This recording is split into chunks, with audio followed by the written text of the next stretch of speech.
With us is Kristen Knoop from Memorial Drive Presbyterian Church. It's a church of over 2,000 in attendance, over 3,600 members, and she's the Adult Ministries Director. And she's been part of our virtual community, DiscipleOn. She was part of the experimental group early in 16, and then the first season, fall of 16, and then the second season, winter and spring of 17. And thank you for your time, Kristen. And would you just talk a little bit about how did being part of DiscipleOn help you? Sure.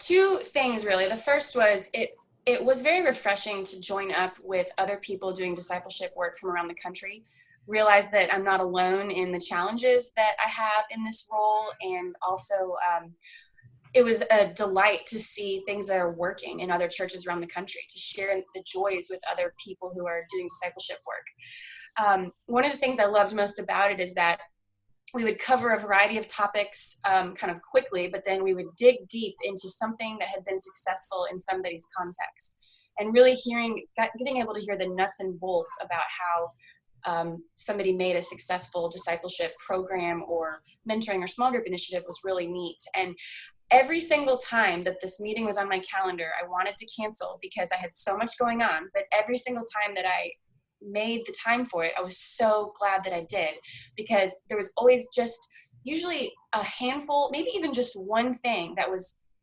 very relevant and practical that someone else was doing that I thought could really work in our context. And sometimes just having one thing to go do is easier and more helpful than having just a flow of information that's too much to do something with. So I really appreciated being part of the cohort, and respect the colleagues that I met who were part of that ministry.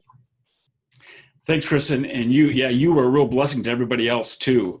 That was a fun time together, and I'm glad that it helped you and got some good ideas, and you shared some really good ideas with others as well. Thanks for your time. I know you have a full schedule, and just appreciate you sharing with us today. Thanks, Mike.